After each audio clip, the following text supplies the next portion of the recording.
I'm Brit Bingold, and you are listening to Season 3 of Learning Unlocked.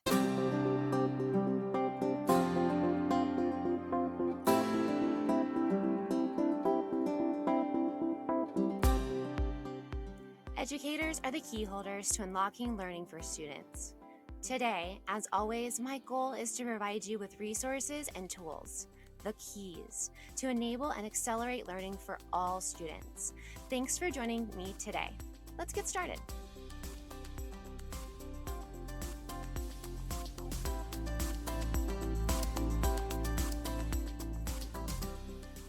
Welcome to episode 23 of Learning Unlocked. Today, my guest is Kareem Farah. Kareem earned a bachelor's in finance from Washington University in St. Louis and a master's in secondary education from Johns Hopkins University. After joining Teach for America in 2013, he spent 6 years teaching in schools that support students with a high diversity of academic and social emotional needs in both Hawaii and Washington, D.C. Kareem was awarded the 2018 Standing Ovation Award for Excellence in the Classroom Innovation for his blended, self-paced, and mastery approach to teaching and learning. Kareem's work has been featured in Edutopia and CBS News, among other local and national outlets. Kareem and his co-founder, Robert Barnett, worked together to develop an instructional model that would empower every student, regardless of background, ability, or attendance, to master key content and skills. And our conversation today is unpacking this instructional model. I'm really excited about this episode, you guys, and I hope you enjoy.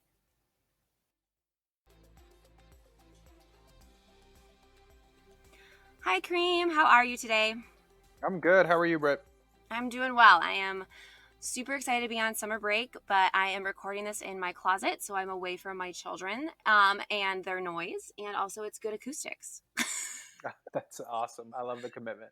I was like, you know what? This is where I'm going to go. So my husband's got them kind of busy so we can get this interview because I am so excited and I feel super honored that you're on our podcast, our small little PD podcast today.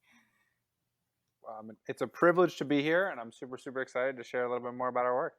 Okay, so the first question I have for you is just to tell me more about your story. Like, how did you even end up in the field of education in the first place?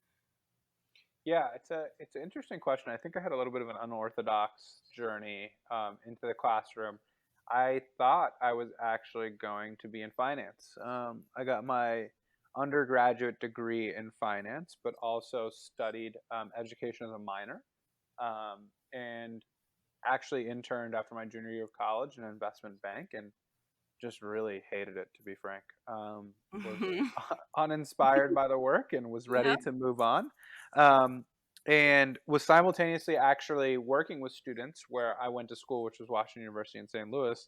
I was tutoring students in St. Louis City, and just loved working with kids, and was also really just shocked at how different most students' academic experiences were from mine.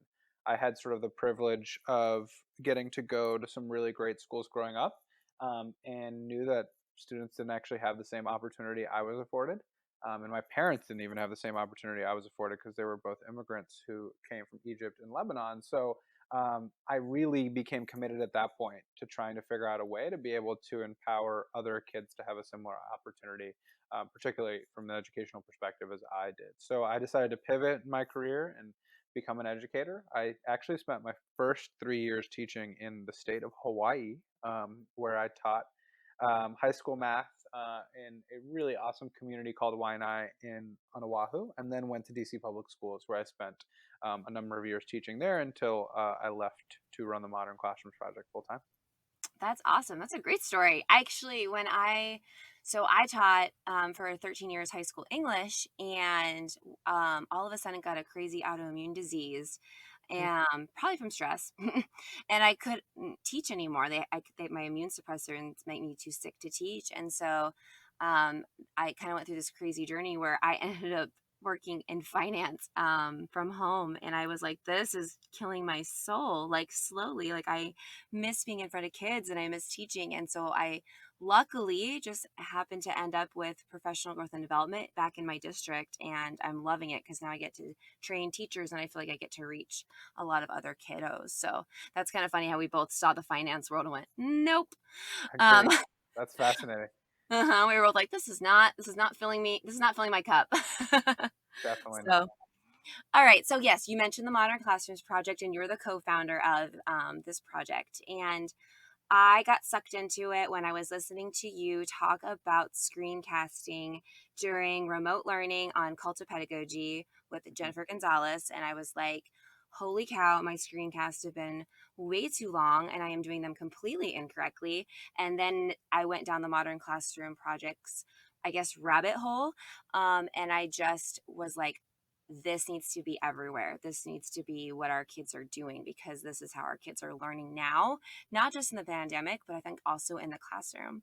But for our listeners, they're like, what are you talking about? Modern Classrooms Project. So, can you just quickly explain the project's mission, your vision, your values? Because we're talking about empowering every student. And then after that, if you could just follow it up, like, where did you see this need? Because clearly you saw a need and then kind of created this um, project. Yeah, and let me know if you want me to go deeper into detail on the actual model itself, but I'm going to Okay. explain it more on the higher level Yeah. first, and then we can dig into the key components of the actual approach. I mean, essentially, what we do is we build classrooms, empower teachers to build classrooms that actually respond to students' needs. Uh, our belief as an organization is that the traditional model of teaching and learning, the one size fits all approach, uh, just isn't actually one that's designed to adapt to kids, but instead it requires kids to adapt to the system. Mm-hmm. Now, naturally, that's deeply problematic, especially when you're serving students with a high diversity of learning levels, social emotional needs, or experiencing trauma.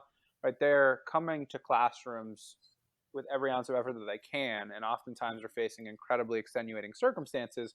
So then to expect those students to figure out how to adapt to a learning environment they're not used to or isn't suitable to the challenges that they face is not productive, and certainly widens what I like to think of as like the opportunity gap, right? Where students farthest from opportunity are only farther and farther away.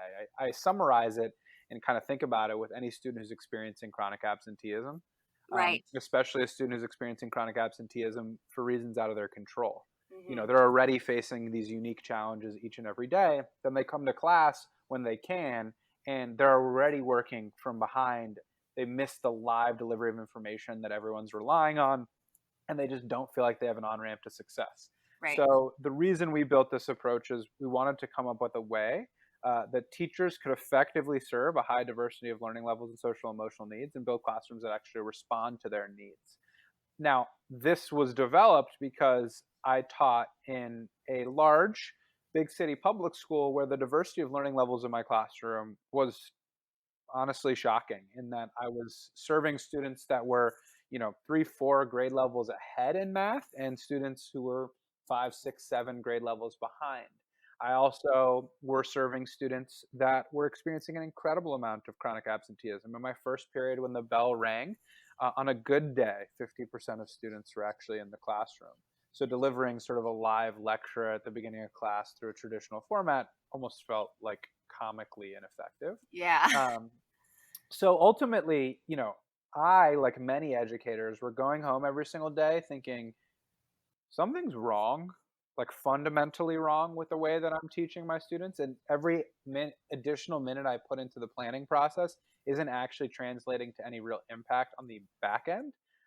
And felt committed to create a change. The last thing I'll add about the way that we do our work, separate from the actual instructional model, the program and the model that we scale, is that we believe deeply in bottom up innovation. So our perspective was, look, if we're going to wait until the entire education system changes or the district level changes, we're going to be waiting forever. And we've seen this historically in teaching and learning. So our goal was to think about how any educator in any classroom can innovate to create change. And we started with our own. We said, look, we can't demand that our principal or our school district makes radical changes when we ask for them, So Mhm. what can we do in the four walls of our own classroom Yep. to meet our students' needs effectively? And if we can figure that out without the system changing, then that's going to actually be an idea that is then able to scale on its own and can kind of go viral. So that was the goal there. Well, it definitely went viral for sure. And I think a lot of teachers feel like that. They're like, okay, what can I do in my four walls to reach more kids? Because I remember feeling like, hey, I'm a pretty decent teacher. Like, I've been doing this for a while. My students seem receptive. But I did always feel like I was teaching to like the middle and not reaching necessarily like my kids that like could achieve more, but I just didn't have the time to like help them propel forward, just in my traditional model. And then I had the kids that were, yeah, chronically absent, just having a hard time catching up. And then their self efficacy and concept in my class was really low. So even trying to get them to catch up, they would just put their head down. They're like, it's never going to happen. And no matter what I did to encourage them, I was feeling like I was just kind of hitting a wall. And it was like really, really frustrating. So it seems like that's something you were experiencing as well. Absolutely. I mean, the irony of the teach to the middle model is there's not actually that many kids in the middle, Yeah. right? So like that was the piece that was most shocking to me is like it's one thing if you teach to the middle and that's 98% of your students, but I Right. know when I taught to the middle that was like 3 out of 30 kids. Yeah. The rest were either bored or feeling completely lost, right? So, and I think that's what most teachers face. Very few teachers, particularly who are in our public education system, are Hmm. walking into the classrooms that are homogeneous in learning levels and social emotional needs. Like that's a very rare beast that I don't think I've ever seen in my life. I don't think I've ever seen it either, to be honest. And I go in a lot of classrooms and observe teachers, and I can tell you I'm like, wow, we need some change. And I felt like, with the pandemic, this propelled teachers that would normally not screencast, not use tech, not use those types of things.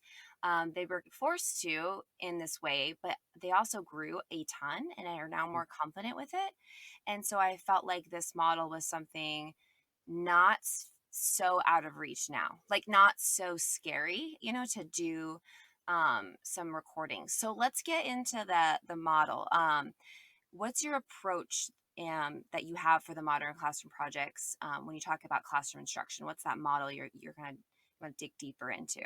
Yeah, I mean, in simple terms, it's blended, self-paced, mastery-based. But those three terms now mean nothing as far as I'm concerned when you just say them. So, our model has a very specific methodology for which we help educators blend their instruction, create a self-paced structure, and then grade students on mastery. And each piece connects to the next with the final ultimate goal of that idea that students are actually graded on mastery. They move from one lesson to the next, not because of day of the week, but because they've actually achieved an understanding of the skills. So if we start at part one, which is blended instruction, our goal there is to eliminate live lectures. Hmm. Our belief was that live lectures were inequitable because they just put anyone who couldn't make it to the live lecture or who weren't emotionally ready to listen to that information at a disadvantage. They're also a really poor use of teacher and student time. So we kind of saw the lecture as this bottleneck to innovation and effective instruction. So that was the first thing we sought to eliminate. We eliminate live lectures through what you've mentioned, screencasts, right? This idea that a teacher can build their own instructional video. The reason why we want teachers to build their own instructional videos is because they're creative, they're personal, they're aligned to whatever resources that they need to use in their particular district or school environment. And ultimately, teachers are the most important factor in student learning, and they're going to know what is best for their particular school and community. So that's phase one. You get rid of those live lectures that truly is the bottleneck to innovation, Hmm. and you create those screencasts, and now you've blended instruction. The second phase there is once you've eliminated live lectures, you actually realize that that was the reason you didn't let kids work at different paces, right? We've restricted the capacity to infuse elements of self-paced instruction because every kid has to be sitting at the beginning of class listening to you deliver some sort of information. So once you've eliminated that, you can actually let kids work at their own pace. But what's specific about our approach is that we don't actually believe in sort of endless self-pacing. We believe in self-pacing with guardrails. If you just let kids self-pace for 9 months at a time, right, really high-performing students are going to take off, and your students who really need more support are going to get demoralized and lose confidence. So in our classrooms, kids are self-paced in chunks, usually at 1 unit or a time or a half Hmm. unit at a time. Okay. And that allows, literally kids to be at different spots in the unit and they progress. So ultimately, when you've achieved a self-paced environment, now that unleashes the capacity to grade students on mastery Mm. or through competency. And that just is essentially the concept that a kid does not travel from lesson 2 to lesson 3 because it's Wednesday and not Tuesday. They Hmm. travel from lesson 2 to lesson 3 because they actually understood lesson 2 and demonstrated that understanding on some sort of mastery check or a little mini assessment. Okay. So I love this. I'm going to dive in really quick backwards to the self-paced portion, Hmm.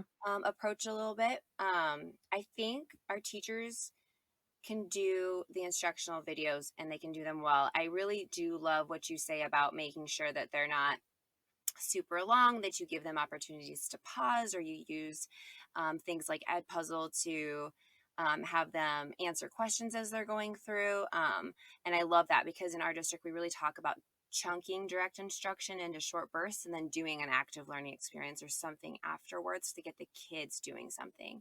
So let's say they have their instructional videos made. And does that take a little bit of time on the front end? Is it like a lot of front loading when you're first starting out? Absolutely. I mean, Okay. I kind of describe this process as more planning intensive, but much more relaxing and pleasant classroom experience. Okay. Like I describe a traditional classroom as one where both parties are tense. The teacher is tense, trying to put on a performance and get everyone in order. And then on the flip side, kids are tense because they're like, this is restrictive. I don't really love this. And tension meets tension is not a great recipe for success. Right. So in this model, there's a planning intensive element, but once you've achieved that, the classroom environment's much more relaxing. It's all about small group and individualized instruction, and you're actually in the headspace to be able to support kids, particularly our kids that are really experiencing distress.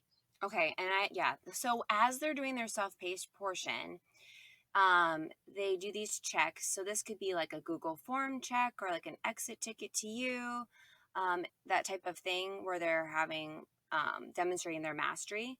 Do you have them go into like partner pairs or collaboration during this self-paced time? Totally. So, I mean, the only things that we strongly encourage to be independent, unless the actual standard or skill you're assessing is collaborative by design, is Right. the mastery check phase of a lesson, which, Okay. if a lesson on average takes a kid 80 minutes to travel through, we're talking about the last 5 minutes of that experience being Mm-hmm. an independent experience. So, Okay. the Modern Classrooms Project, we kind of see collaboration happening in two forms. The most common and frequent is what I call organic collaboration. So I'm a student, I'm on lesson 3, I'm working on the assignment.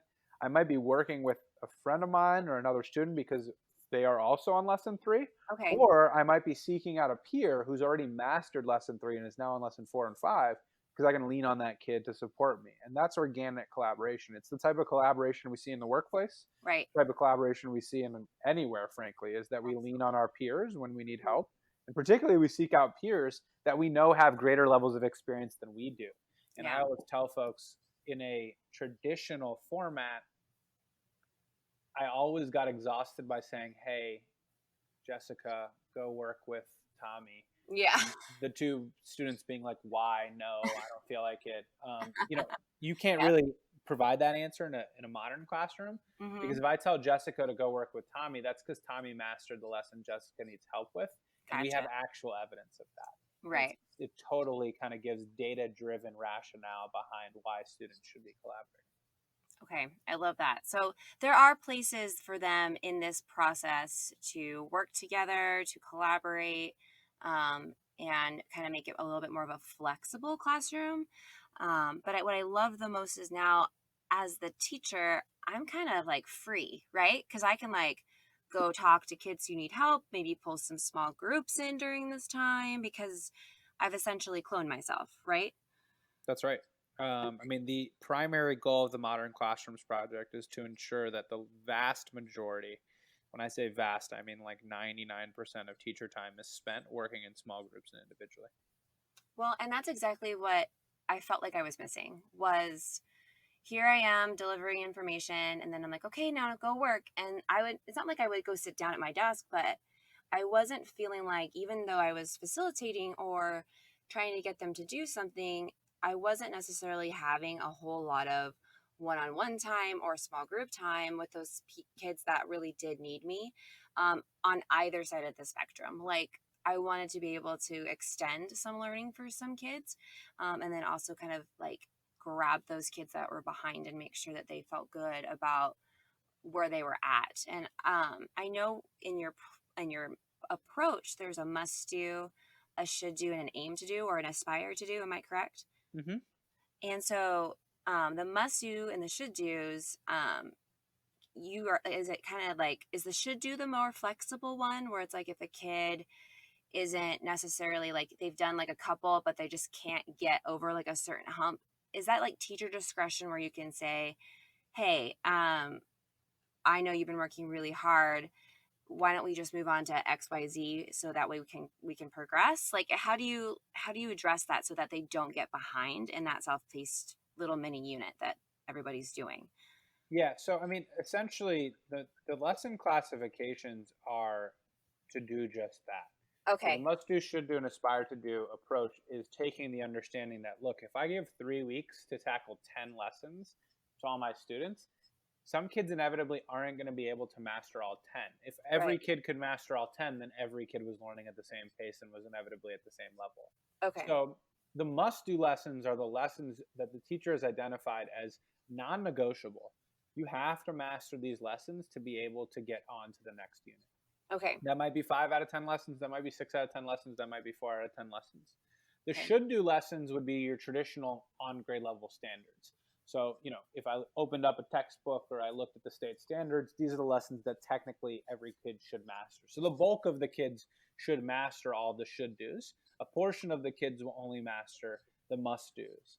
And Okay. then that last tier is extension lessons, essentially. So if you have kids who are, just crushing these lessons and really excelling in the content, those are those lessons that extend their understanding even further. They're beyond the scope of what a normal set of standards for that particular unit are. They might be activities, they might be projects, but they really push kids further and sometimes can be viewed as sort of an extra credit style approach. Yeah, and that's only for a certain portion of students, and those students are able to master the must do's and the should do's in the time frame given and have extra time. Okay. Awesome. So in my brain, when I was thinking of this, like as a teacher, I was like, okay, I totally have the must do's down. Like if I'm thinking about one of my units that I would teach before I became an instructional specialist, I was like, I know what's in that unit. I've done it so many times. I know what the must do's are. I could come up with the should do's. And then my brain got stuck on the aspire to do's because I don't want them to see it as like busy work or like extra work. You know what I'm saying? Like I was like, what do I have them do that will extend that skill or standard still? But like you're saying it could even be things like um maybe they're gonna do some like a project that's kind of like ongoing, like maybe a genius hour situation where maybe they go and work on that more. Or I was struggling so much, and I think a lot of my colleagues, when I was talking about this with them, like what do those kids do? Because I don't want it to be like an early finisher type situation. Yeah, I mean, I think there's a lot of ways to think about the extension lessons and those should do's and aspire to do's. Okay. And it all kind of depends on the grade level and the content area you're in. In Right. particular, like my favorite aspire to do lessons are projects that kids continue to contribute to Oh, throughout the cool. year. So, I Okay. mean, if I have a kid who's really getting interested in some sort of concept related to, designing something in architecture that requires an understanding of geometric shapes, or I have a student who Mhm. loves to write and wants to potentially get something published in the local newspaper, then maybe the aspire to do is they, whenever they're finished early, they get to contribute to that larger body of work that they want to be working Okay, I kind on. of love that because that's a lot of choice for them too. Totally, Yeah. absolutely. I had some students in my class when I taught in high school who were really, really invested in the ACT or the SAT. Oh, So yeah. I had isolated in Khan Academy the different English standards and the math standards in my case that were connected in particular to the unit they were just learning. Mm, So if they okay. got done with everything, they got to work on Khan Academy lessons that were tackling these SAT skills, and we would actually go over some SAT prep ideas and all that good stuff. Oh, Um, that's awesome. so I mean, ultimately, there's a variety of ways you can do this. In addition to that, most of the units I did and a lot of the units that educators will do are project-based learning. Right. which means that the final thing that everyone's doing in that unit is the project. So you can always think about extensions to the project Love that are that. Yeah. challenging and can be pushed to the next level. You know, one of my favorite projects that I did in my probability and statistics class that my co-founder actually designed was a project where kids would look at different crime statistics and actually try to provide policy recommendations for the mayor around what should change in the city to reduce violent crimes. Okay. You know, in the project, a standard kind of expectation was you would assess 5 different indicators of crime. But an extension might say, hey, broaden your horizons. Why don't you look at 10? Or why don't you not just look at violent crimes? What about property crimes? Okay. So, you know, those types of things can take a really long time, Oh yeah. but produce a really cool end product. So those are the extensions I often really love. Yeah, or even putting maybe a makerspace or something in the corner where they can then go do some visual representations of their learning. Absolutely. Something maybe like that as well. I mean, one of my favorite implementers of the model, he's one of the first, his name is Steven Schultes, he's in DC. He actually has a teacher tips video on our teacher resources page on this. Oh, perfect. I'll link that. But he uses a program called ClassCraft, which is a gamification program. I've heard of it. Yep. And he has his whole classroom is set up in stations. And the reason why he uses ClassCraft is because unlike most learning management systems like a Google Classroom or a Canvas, and I'm not sure which learning management system do teachers use it. We've got Google Classroom, yeah. So, you know, most learning management systems for good reason are pretty linear, right? Like one thing comes after the other. The cool thing about ClassCraft is your lessons are kind of like little worlds, so they can sprout off each other. So he actually infuses an incredible amount of choice. So like you might start in the middle and it doesn't actually matter whether you go, you know, forward, east, west, south, you know, all that kind of stuff. You just need to tackle the 5 things that bridge off the world that you're on at the moment. And some of them are makerspace, and some of them are, you know, writing up a report, and some of them are playing with a different tool. So that's how he designs it, particularly kind of to speak to exactly what you just described. Okay, awesome. I'm going to definitely link that for sure. Because yeah, that was my only thing. I was going through the course and I'm listening to your podcast, which is awesome. And I was like, okay, what would I do? What would I do? Like that was just in my head all the time. I'm like, what would be my aspire to do? So thank you so much for like just digging into that a little bit more with me. I appreciate it. Of course. Okay, so and then the course, I think the other thing that's going to throw teachers for a loop is this mastery-based grading. A lot of schools require like 2 grades a week, and I feel like that's just because they want to make sure that teachers are updating their grade books regularly. But I think what happens is, and this is what happened to me, is that I really didn't have 2 grades a week to give because we were like learning something that week. Like it wasn't like there was no like performance task or like random, like, you know, it just, I felt like I had to always put in like some type of weird like participation grade, and it just felt like it was fluff that didn't need to be there. And so you kind of get what I'm saying?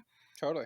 So I just I was like, oh, I love this mastery based grading. Do they when they do their checks, when they put them in the grade book, is it like, how do they label them? Or is it there a certain way that you would recommend them being able to maybe put these checks in and say like, okay, this is for this skill, this is for this skill? Would that help, you think, teachers and students really see their learning progression a little bit clearer?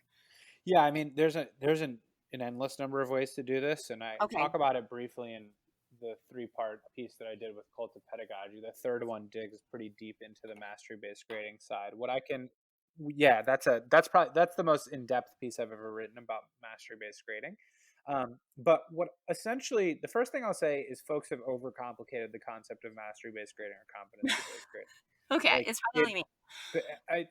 It's everyone, actually. And I remember I joined a Facebook group years ago on mastery-based grading, and I left it in like 15 minutes because people become so lost in like standard deconstruction, what constitutes mastery, all that kind of stuff. And that is not actually the point. The point is just, in your classroom, are you evaluating whether a kid has understood or not understood a skill, or are you just giving them some sort of partial credit grade based on the number of questions they did or did not do?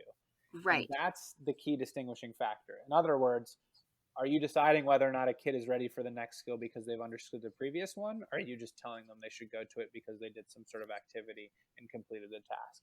So the best way I can describe it is if you looked at my grade book when I used to teach traditionally, you might see a unit with 5 lessons. And Okay. each lesson might have had an assignment and an exit ticket.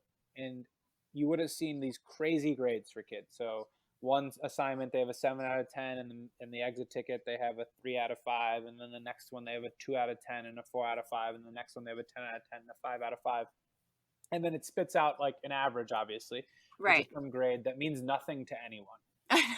Right? Like you look at it and it says a C, and you're like, I guess that's average. And then the kid's like, yeah, I guess I got a C. If you looked at my grade book, once I started implementing the Modern Classrooms project, the actual categories didn't change. I had assignment, mastery check, assignment, mastery check, assignment, mastery check. What was different is there were no partial credit grades.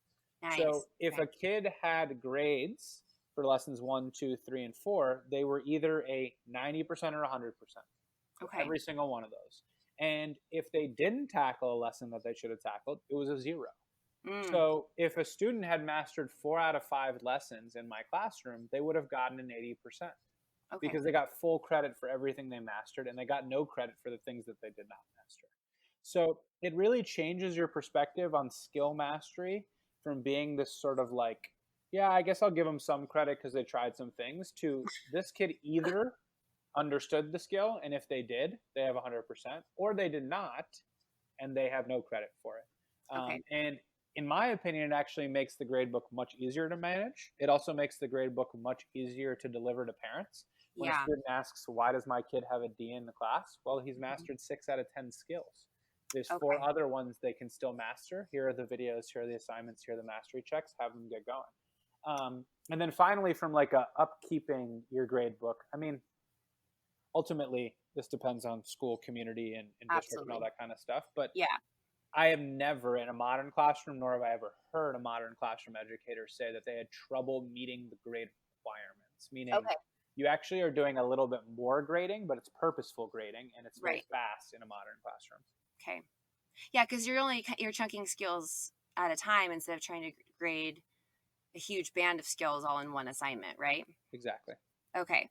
All right. That makes so much more sense to me. So they also have, so we've got instructional videos. I feel like we got a little bit better at that during the pandemic, and I think a lot of teachers are like, okay, I feel comfortable with that. The self-paced grading, or the self-pacing, I think they're going to a little bit struggle because it's going to be new. And the mastery-based grading, I think, is going to be fantastic. I think it's going to be like eye-opening for kids, parents, and teachers. But then there's this thing that just is elusive to me, and it's the progress tracker. Can you just, for our listeners, describe what the progress tracker is and some of the different ways that teachers and students kind of use them in their classroom? I know you talked a little bit about, the gamification of where they could go different places. And as a teacher, how do you keep track of where everybody is at what time?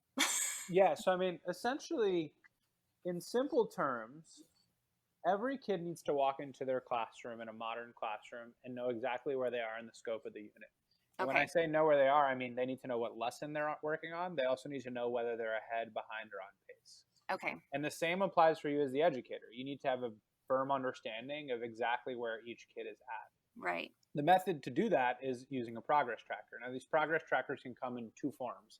A progress tracker can be a personal tracker, meaning every kid has a game board or some sort of checklist in front of them for the unit that they're constantly keeping tabs of. Or it can be a public tracker, which is even more popular, which means it could be a PowerPoint slide with every kid's name on it and what lesson they're on and where they should be at. It could be kids' faces where they are Velcro or on like some sort of like popsicle stick or something like that moves across some sort of game board. Could be magnets on the whiteboard.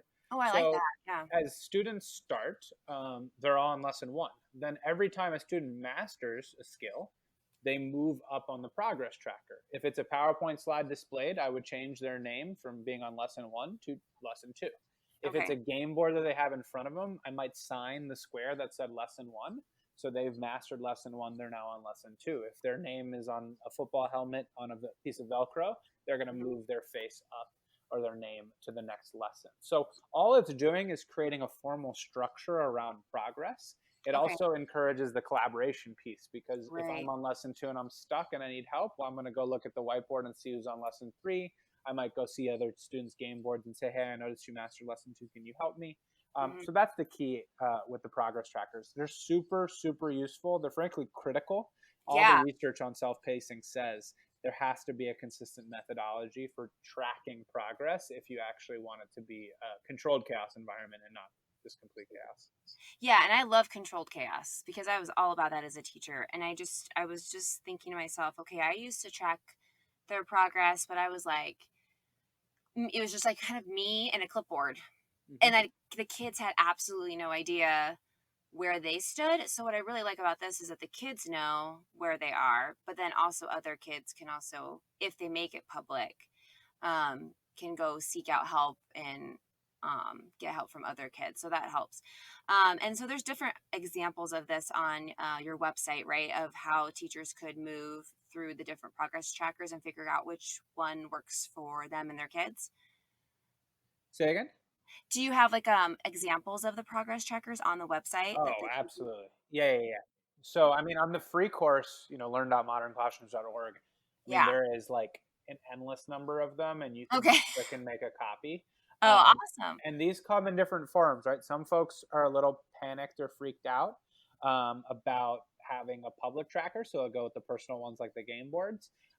Others love the public tracker. I certainly did myself. And there's a ton of different ways to do it. I mean, I still learn about different progress trackers in modern classrooms every single day. I'll go walk into a new classroom and see a new one.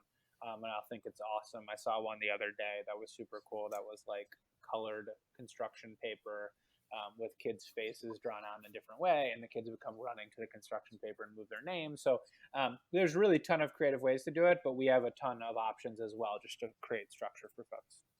Yeah, I mean, you can even have a game board that's just projected to your whiteboard, right? And then they could just move the little magnets on the game board. That's right.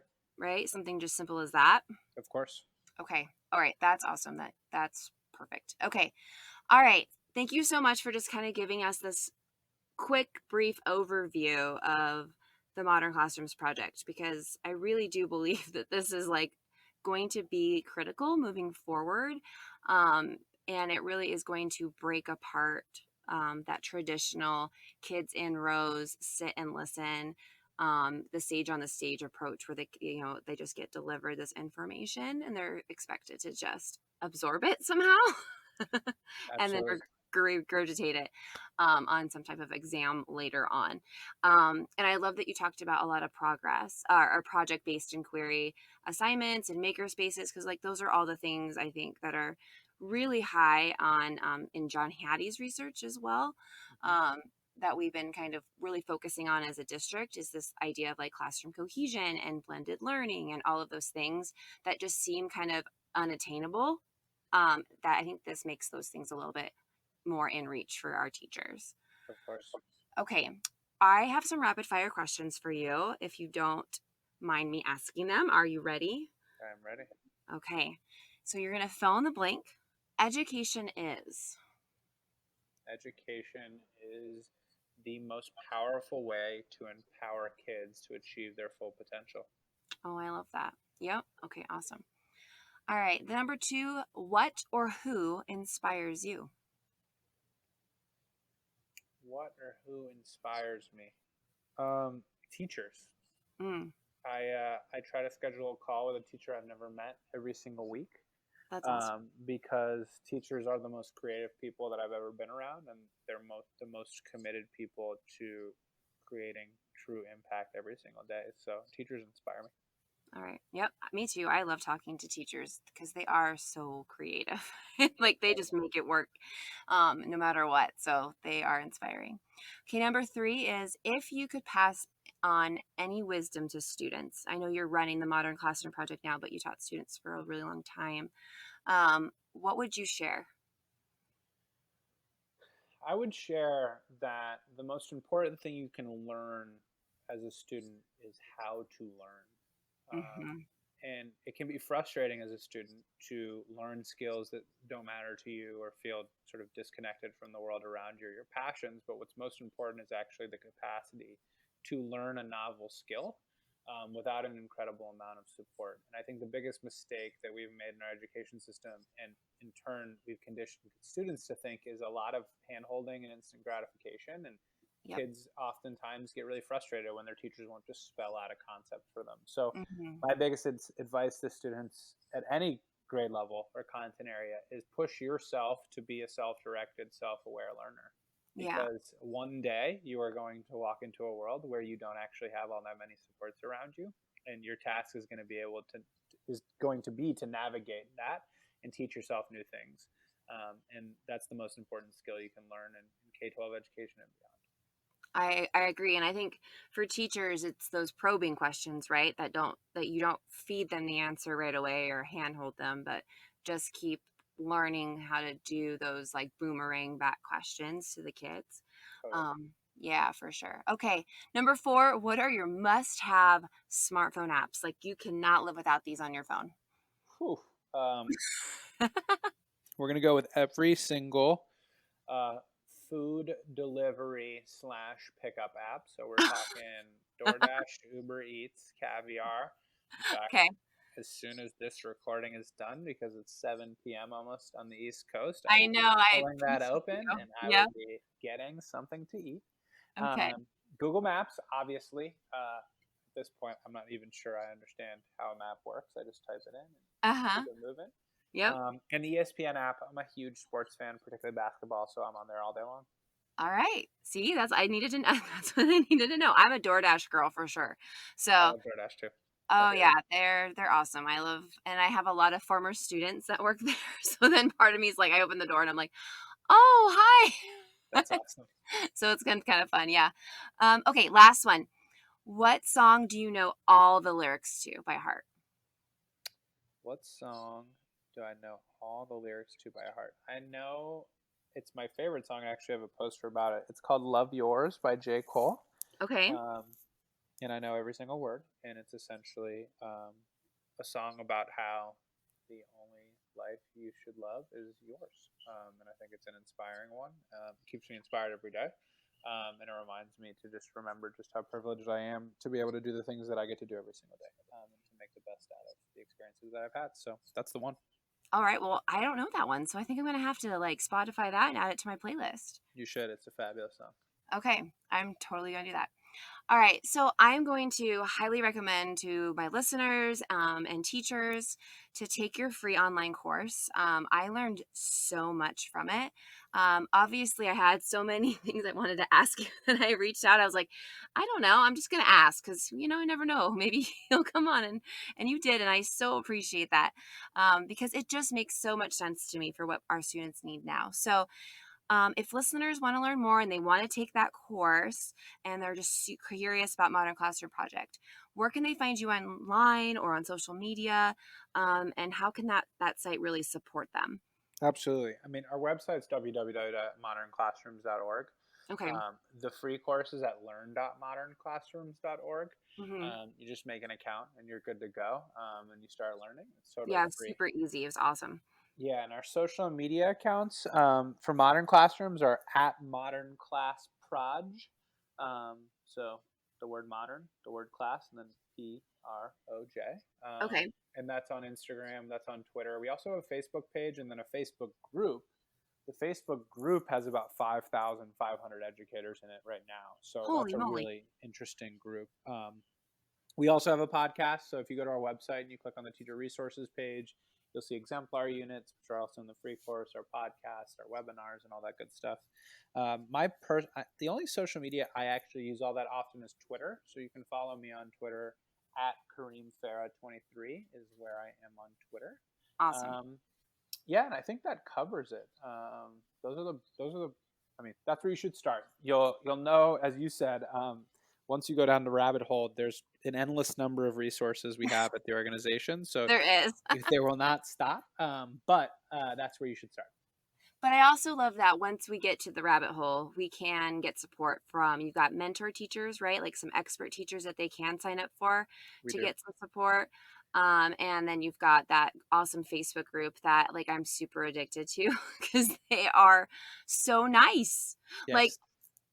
so nice. Everybody on there, if I ask a question immediately, is just like, boom, here's what I do, here's what I do, here's what I do. And then it's like they share all their resources and like give me copies of things. And I'm like, oh my gosh, this is like the nicest group of teachers ever.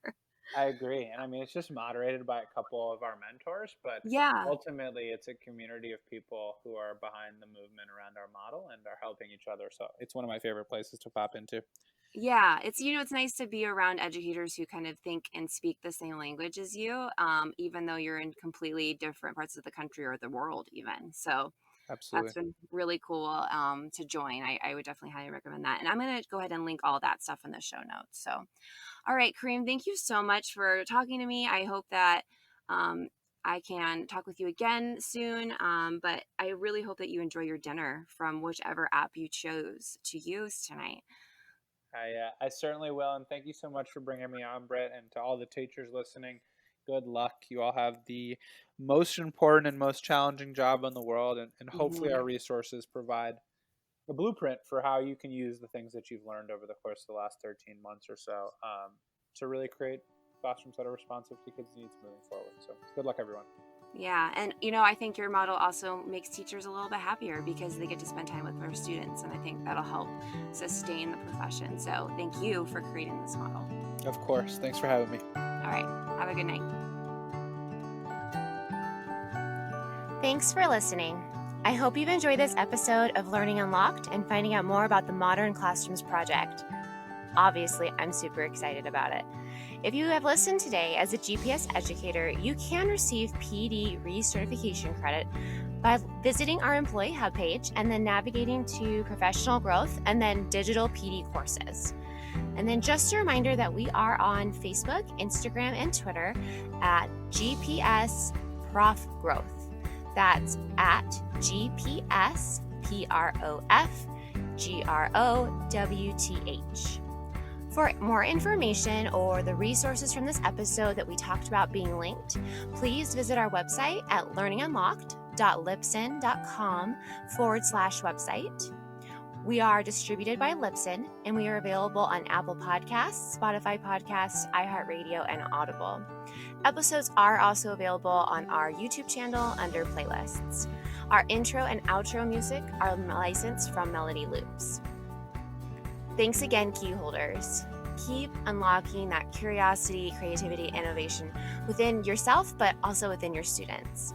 Stay kind and courageous, and I will see you next time.